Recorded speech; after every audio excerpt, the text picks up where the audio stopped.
Jadi kalau ibu ingin naikkan level, mendekati Sayyidah Aisyah, ada level ingatan tuh 4 ya Bu. 1, cepat ingat, lambat lupa. 2, cepat ingat, lambat lupa. 3, cepat ingat, cepat lupa. Nah, ini yang repot ini. Yang keempat, lambat ingat, cepat. Sayyidah Aisyah ini level nomor 5. Cepat ingat, sulit lupa. Cepat ingat, sulit. Jadi Bu, bukan mau ingat, mau lupa susah. Mau lupa susah. Biasanya kan yang begitu utang ya.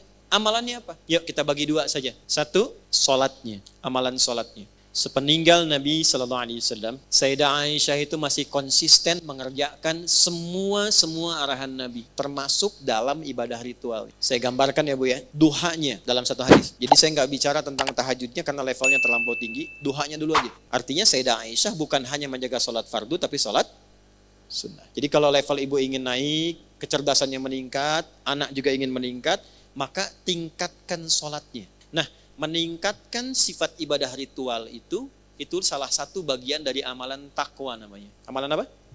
Takwa. Ini saya urutkan supaya mudah dipahami. Takwa itu adalah kondisi terdekat dengan Allah. Jalannya dibangun lewat ibadah. Untuk mencapai takwa itu lewatnya ibadah. Salah satunya sholat. Salah satunya sholat.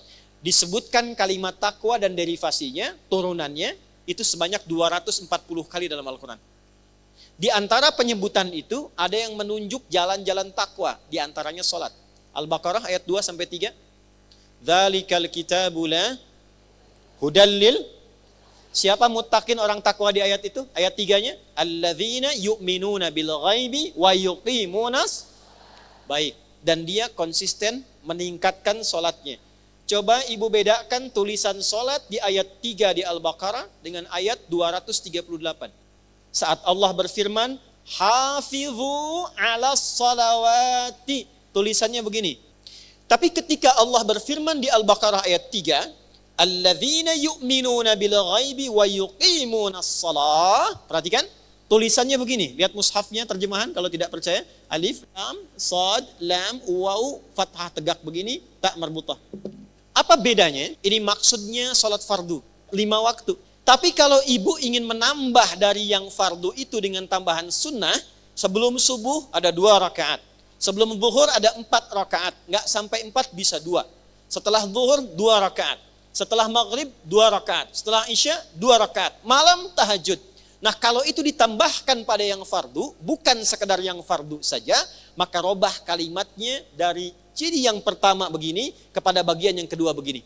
Alladzina yu'minuna bil ghaibi wa yuqimunas. Nah, ini bentuk yang kedua, as-shalah. Nah, orang takwa di Quran itu disifatinya dengan yang ini yang kedua.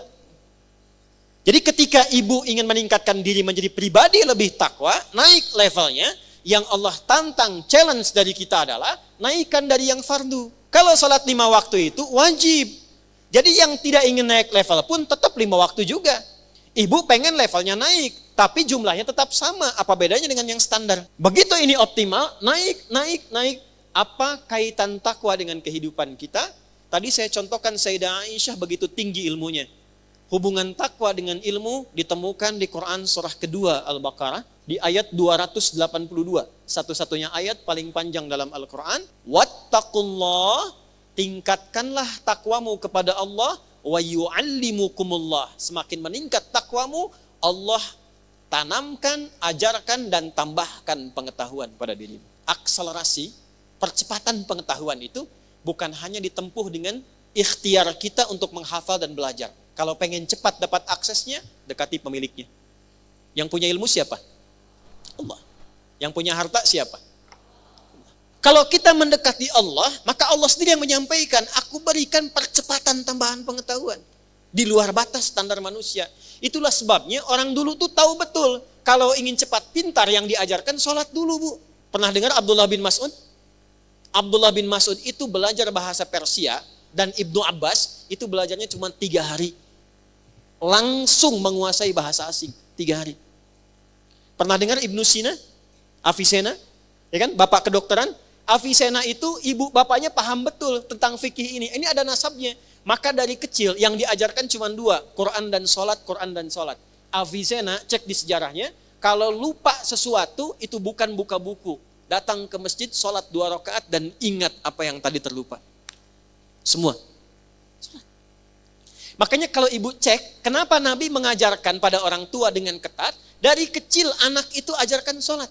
Nah kenapa dari kecil itu sholat yang ditekankan? 2 tujuannya, supaya anak jadi baik, yang kedua dekat dengan Allah, kepintarannya meningkat. Tapi orang tua sekarang saya perhatikan luar biasa advance. Ya, anak TK-nya sudah manasik gitu. Ya, Nabi tekankan sholat, ini sudah manasik, ya, level kelima tuh. Ini kan level 2. Jelas ya? Wattaqullaha wa yu'allimukumullah. Sekarang lihat cara salatnya Sayyidah Aisyah. Saat duha. Duha itu salat fardu atau salat sunnah? Perhatikan kesaksian dari keponakan beliau. Aku ke rumah bibiku dan menyaksikan bibiku sedang salat duha. Dalam satu riwayat membaca surat Tur, surah ke-52. Ketika sampai pada bacaan tasbih, beliau bertasbih dan menangis dalam tasbihnya. Perhatikan baik-baik ya. Semua biografi, cerita tentang orang-orang hebat di masa lalu, selalu memberikan kita informasi, tidak pernah mereka membaca apapun kecuali paham apa yang dibaca itu. Minimal tahu artinya, Bu. Nih ya, saya tuliskan. Saking paham dan mengerti tentang ayatnya, saya lihat bibi saya itu bukan sekedar baca diulang sampai menangis. Sesegukan kalau bahasa kita itu, saking merasakan dalamnya ayat itu untuknya. Karena lama, ini baru 1 ayat, karena lama baca itu, saya putuskan saya ke pasar dulu untuk beli sesuatu.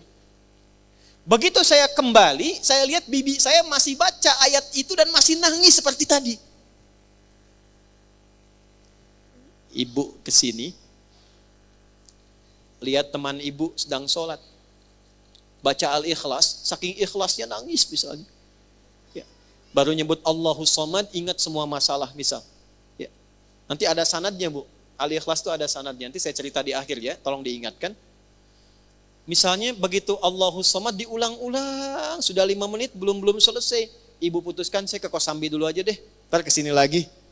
Begitu kesini lagi, masih di ayat yang sama, masih nangis, dan itu yang dikerjakan sholat sunnah. Itulah Sayyidah Aisyah.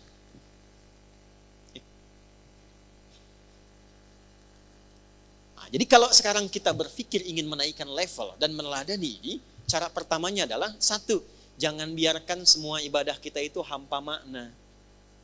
Jangan biarkan tidak mengerti apa yang kita kerjakan dan kita lakukan dalam ibadah kita. Karena di Islam itu unik, semua ibadah itu ada artinya, Bu.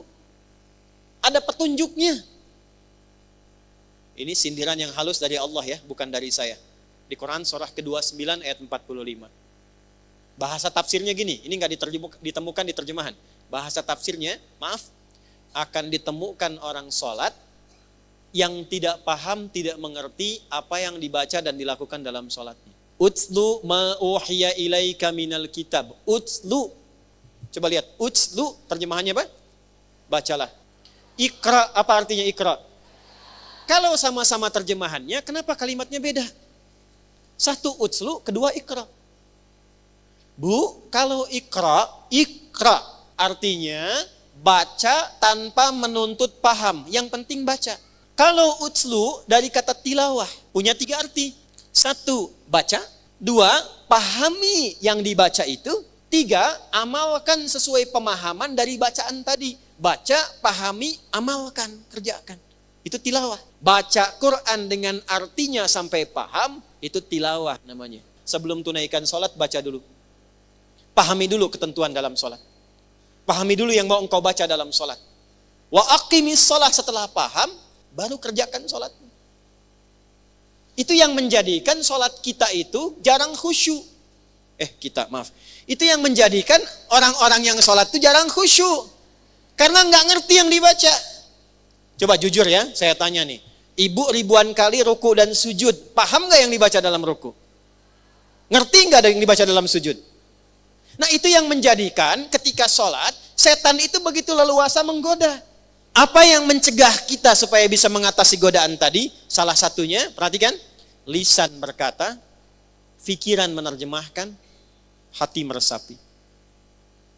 Saya ulangi, lisan berkata, iqrarum bil lisan, fikiran menerjemahkan, tarjamatul aqli, hati meresapi, tasdiqum bil qalbi. Hai orang yang salat, Al-Baqarah ayat 46, Al-Baqarah ayat 46, hai orang yang salat, kalau pengen khusyuk, rasakan, mungkin di panggilan terakhir dalam salatmu, mungkin dalam sujudmu engkau wafat, itu kata Allah. Makanya imam di Kalimantan yang imamin subuh kemarin sungguh beruntung tuh. Begitu sujud meninggal. Kita 5 kali setiap hari dipanggil oleh Allah. 5 kali. Pasti meninggal tidak? Tahu waktunya kapan? Mungkin hari ini? Kalau sudah tahu mungkin meninggal hari ini, kenapa masih sibuk dengan dunia?